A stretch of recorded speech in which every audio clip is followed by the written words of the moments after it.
Movie की शुरुआत में हम एक सुपर हीरो को देखते हैं जिसका नाम मिरेकल गाय होता है।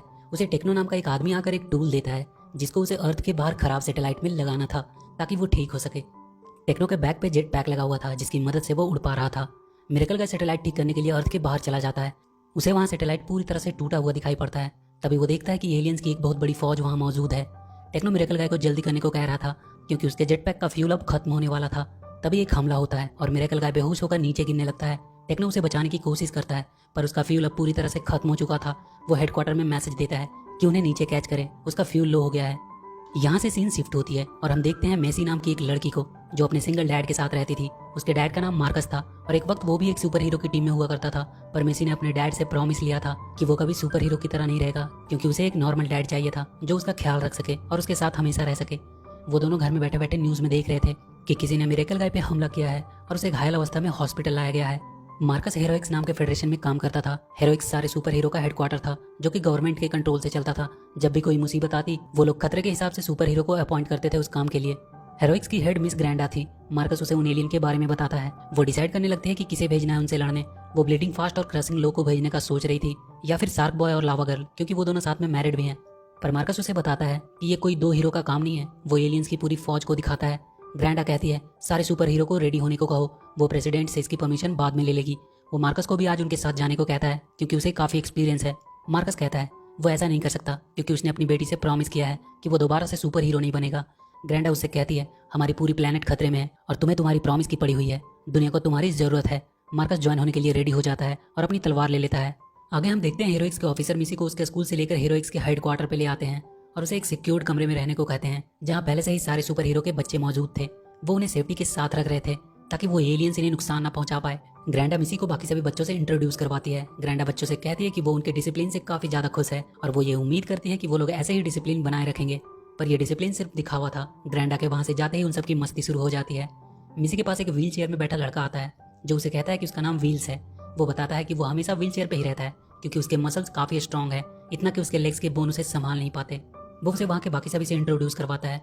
ये है नूडल्स क्योंकि ये अपने शरीर के हर पार्ट को नूडल्स की तरह किधर भी खींच सकता है। और ये है ओहो जो किसी से बात नहीं करती, हमेशा वो कोई ना कोई ड्राइंग ही बनाती रहती है। ये ड्राइंग्स के थ्रू ही अपनी बातें बताती है। मिसी देखती है उसकी ड्राइंग्स कुछ अजीब है। उसने उसकी भी ड्राइंग बनाई थी, वो भी क्लास के फ्रंट में। ये है अकपेला जो कि अपनी आवाज से किसी भी चीज को उड़ा सकती है। ये अपनी आवाज को बहुत हाई और लो कर सकती है। वो उसे वहाँ की चेयर उड़ाकर दिखाती है जिसपे एक लड़का ऊपर चढ़कर दिखाता है। मिसी को ओहो की ड्राइंग की याद आती है। उसने भी ऐसी ही ड्राइंग बनाई थी थोड़ी देर पहले। ये ब्लीडिंग फास्ट का बेटा स्लोमो है जो कि और सबके मुकाबले काफी स्लो है। फेस मेकर जो कि अपने चेहरे को किसी भी तरह का बना सकता है। ये रिवाइंड है जो कि कुछ सेकंड के लिए टाइम को रिवाइंड कर सकता है। और उसके अपोजिट उसकी जुड़वा बहन जो कि टाइम को कुछ सेकंड के लिए फास्ट कर सकती है। और इसका नाम वाइल्ड कार्ड है जिसके पास दुनिया की सारी पावर्स हैं लेकिन वो सबको अपनी मर्जी के हिसाब से यूज नहीं कर पाता क्योंकि वो अपनी एनर्जी पे फोकस नहीं कर पाता। इसलिए हमेशा वो करना कुछ और चाहता है और होता कुछ और है। और ये सबसे लास्ट गपी शार्क बॉय और लावा गर्ल की बेटी जिसमें उन दोनों की पावर्स हैं। बस इसे हमेशा हाइड्रेटेड रहना पड़ता है। सारे लोग मिसी से पूछते हैं कि उसकी पावर्स क्या हैं। वो उन्हें बताती है कि उसके पास कोई भी पावर्स नहीं है। मिसी उन्हें टीवी ऑन करने को कहती है ताकि वो लोग देख सके कि बाहर क्या हो रहा है। बाहर सारे सुपर हीरोज उन एलियन से लड़ने के लिए तैयार हो रहे थे। मिसी देखती है उसके डैड भी वहाँ हैं। सारे सुपर हीरो उन एलियन से लड़ने लगते हैं पर वो एलियंस उन पर काफी भारी पड़ रहे थे। वो एक एक करके सारे सुपर हीरोज को पकड़कर कैद कर लेते हैं। मार्कस भी पकड़ा जाता है। सारे बच्चे उदास थे अपने पेरेंट के ऐसे पकड़े जाने से। वहाँ के प्रेसिडेंट आकर सबको बताते हैं कि एलियंस के सुप्रीम लीडर ने उन्हें एक मैसेज भेजा है कि 3 घंटे के अंदर वो अर्थ पे टेक ओवर करने लगेंगे। सारे लोग कंप्रोमाइज करें नहीं तो वो पूरे प्लेनेट को डिस्ट्रॉय कर देंगे। मिसी सारे बच्चों से कहती है कि हमें यहाँ से चले जाना चाहिए क्योंकि एलियंस उनके पेरेंट्स के बाद उनके पीछे ही आएंगे। वो क्लास के सामने आती है और सबको ओहो की बनाई हुई ड्राइंग्स दिखाती है। वो कहती है कि उसने ये ड्राइंग एक्चुअली में ये सब होने से 5 मिनट पहले बनाई, जैसे कि फेस मेकर का चेयर पे चढ़कर खड़ा होना, मेसी के क्लास के सामने सबको कुछ बताना। मतलब ये वो सब चीजें ड्रॉ करती है जो आगे होने वाली है। ये ड्राइंग्स के थ्रू हमें फ्यूचर दिखाती है। और इसने अभी अभी ये बनाया है कि एलियंस इस रूम में आ गए हैं उस वेंटिलेटर के थ्रू। वाइल्ड कार्ड उसकी बातों का विश्वास नहीं कर रहा था। वो कहता है कि एक पावरलेस लड़की हमें बता रही है कि हमें करना क्या है। पर बाकी सभी मेसी की बातों से सहमत थे। फेस मेकर वहाँ के गार्ड्स को अंदर बुलाता है और उन्हें वो मारपीट कर उनसे उनके एक्सेस कार्ड छीनने की कोशिश करते हैं। तभी वेंटिलेटर से एक एलियन आता है और वाइल्ड कार्ड को पकड़ लेता है। मिसी रिवाइंड को कुछ सेकंड पहले जाने को कहती है और इस बार वो लोग उन गार्ड्स के कार्ड लेकर वहाँ से बाहर निकल जाते हैं। भागते भागते मिसी ग्रैंडा से टकरा जाती है। वो सारे ऑफिसर्स को उन्हें पकड़ने को भेजती है। अकपेला अपनी आवाज से सबको ऊपर फ्लोट करवाने लगती है। वो उन्हें सीढ़ी की तरह बनाकर ऊपर के वॉल्ट से बाहर निकलने में सफल रहते हैं। हेडक्वार्टर के बाहर आकर वो वहाँ के बस पे बैठकर भागने लगते हैं। अकपेला उस बस को अपनी आवाज से उड़ाकर ले जा रही थी। नूडल्स उस बस को और ऊपर फेंकने में उनकी मदद करता है। पर कुछ देर बाद अकपेला की आवाज अब बंद हो रही थी क्योंकि वो ज्यादा देर तक नहीं गा सकती थी और उनका बस एक गार्डन में जाकर गिरता है। वहाँ एक लेडी बाहर आती है जिसका नाम अनीटा मोरेनो था। ये मिसी की ग्रैंड माँ थी और ये उन सारे सुपर हीरोज की ट्रेनर भी रह चुकी थी। मिसी उनसे मदद मांगती है। अब उनके पास सिर्फ 2 ही घंटे बचे थे। अनीता उन बच्चों को अपने घर में ले आती है। वो सारे बच्चों को बताती है कि उनके पेरेंट्स के जाने के बाद सिर्फ तुम लोग ही हो जो दुनिया को बचा सकते हो, क्योंकि तुम सुपर हीरोज हो। अगर तुम सब साथ मिलकर काम करो तो कुछ भी मुश्किल नहीं। वो मिसी को उनका लीडर बनाती है और उन सबको लेकर अपने ट्रेनिंग एरिया में आ जाती है, जहाँ वो सबको उनके पावर्स का सही इस्तेमाल करना सिखाती है।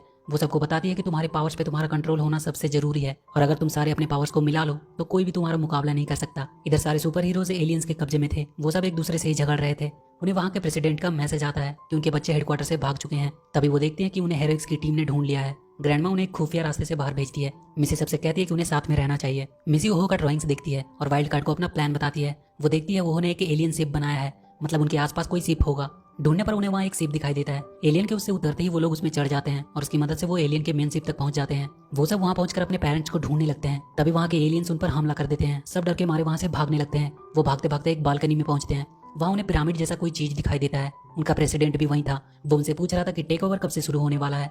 वाइल्ड कार्ड उन सबको बताता है कि बहुत जल्द वो अपना रॉकेट अर्थ की तरफ भेजने वाले हैं, उन्हें कुछ करना होगा। प्रेसिडेंट भी उनसे मिला हुआ है। तभी ग्रैंडा वहाँ आती है और उन्हें वो अपना असली रूप दिखाती है। वो सब एलियंस ही थे। वो उन सबको ले जाकर एक कमरे में बंद कर देती है। गपी से वो लोग उसका वाटर बॉटल भी ले लेते हैं। मिसी को समझ नहीं आ रहा था कि अब वो क्या करे। मिसी उन सबसे कहती है कि अब वो सब फंस चुके हैं और वो कुछ नहीं कर सकते। वो सब अपने पेरेंट्स को खो देंगे हमेशा के लिए। सब रोने लगते हैं और उनके आंसू के ड्रॉपलेट्स की मदद से गपी उस सेल की डुप्लीकेट चाबी बनाती है और वो सब वहाँ से बाहर निकलते हैं। उनके पास अब 18 मिनट बचे थे। वो अपना प्लान फॉलो करते हैं। वाइल्ड कार्ड और फेस मेकर दूसरी साइड जाते हैं और बाकी सब मिसी के साथ। ग्रैंडा देखती है वो लोग स्प्लिट हो गए हैं। वो वाइल्ड कार्ड को पकड़ने के लिए जाती है। इधर मेसी की टीम को वो सब एलियंस घेर लेते हैं, पर वो सब एक टीम की तरह उनसे लड़कर उन्हें हरा देते हैं। ग्रैंडा वाइल्ड कार्ड को पकड़ लेती है। उनके पेरेंट्स उन सबको ऐसे टीम की तरह लड़ता देखकर प्राउड फील कर रहे थे। ग्रैंडा वाइल्ड कार्ड से पूछती है कि उनका प्लान क्या है। वो हंसते हुए बताता है कि जो उसका प्लान था वो एकदम परफेक्ट काम कर रहा है। वो वाइल्ड कार्ड की शक्ल में फेस मेकर था। वाइल्ड कार्ड तो कंट्रोल रूम में था जहाँ उसे भेजा गया था। मिसी की टीम उस पिरामिड तक पहुंच चुकी थी। तभी उन्हें पता चलता है कि वो एक एलियन है। मिसी कहती है उसे पहले से ही पता था कि वो एक एलियन है, क्योंकि उसने खुद एक ड्राइंग में अपनी क्लू छोड़ दी थी और ये बात उसने वाइल्ड कार्ड को पहले ही बता दी थी। वाइल्ड कार्ड पिरामिड की शील्ड को डीएक्टिवेट कर देता है, पर वो अपने ड्राइंग से बड़े बड़े जानवर बनाकर उनकी तरफ भेजने लगती है। मिसी विल्स को उस रॉकेट के रोकने के लिए कोई आइडिया ढूंढने को कहती है। वाइल्ड कार्ड ग्रैंडा और उसके आदमियों को बर्फ की तरह जमा देता है। अब उसने अपने पावर्स पे कंट्रोल करना सीख लिया था। बाकी सभी लोग से मिसी की टीम लड़ रही थी। गपी निंजा स्टार्स बनाती है और नूडल्स की मदद से उन एलियन पे मारती है। गपी को और वाटर की जरूरत थी। तब विल्स उसे बताता है कि पिरामिड पे बहुत सारा लिक्विड है। वो उसकी मदद से एक बड़ा सा शार्क बनाती है और उस शार्क की मदद से उन सारे एलियंस को वो मार देती है। पर ओहो लगातार नए नए एलियंस को बनाए जा रही थी, पर उन सब ने एक साथ मिलकर सारे को हरा दिया था। व्हील नूडल्स को एक मशीन देता है जिसके पिरामिड के इग्निशन चैम्बर में लगाते ही वो बंद हो जाएगा, पर वो उसे उसके हाथ से नीचे गिरा देती है। स्लोमो उसे लाने वहां से नीचे कूद जाता है। मिसी वाइल्ड कार्ड को बुलाती है स्लोमो को ऊपर खींचने के लिए। वाइल्ड कार्ड टेलीपोर्ट होकर स्लोमो को ऊपर लाता है और उस मशीन के पिरामिड में लगाते ही वो रुक जाती है। तभी वो पिरामिड खुलता है और उससे उनके पेरेंट्स बाहर निकलते हैं। कोई समझ नहीं पा रहा था कि ये क्या हो रहा है। सारे लोग वहां आ जाते हैं। वो उन्हें बताते हैं कि ये उनका एक टेस्ट था जिसमें वो सीख सके कि कैसे टीम वर्क से किसी भी मुसीबत से लड़ा जा सकता है। और उनके पेरेंट्स के बाद उन्हें ही तो इस प्लेनेट की रक्षा करनी है। ओहो अपने प्लेनेट ओजियो की लीडर थी। वहाँ सिर्फ बच्चे ही लीडर होते हैं और बड़े उनका साथ देते हैं। सारे बच्चे अपने पेरेंट्स से मिलकर काफी खुश थे और ये मूवी यहीं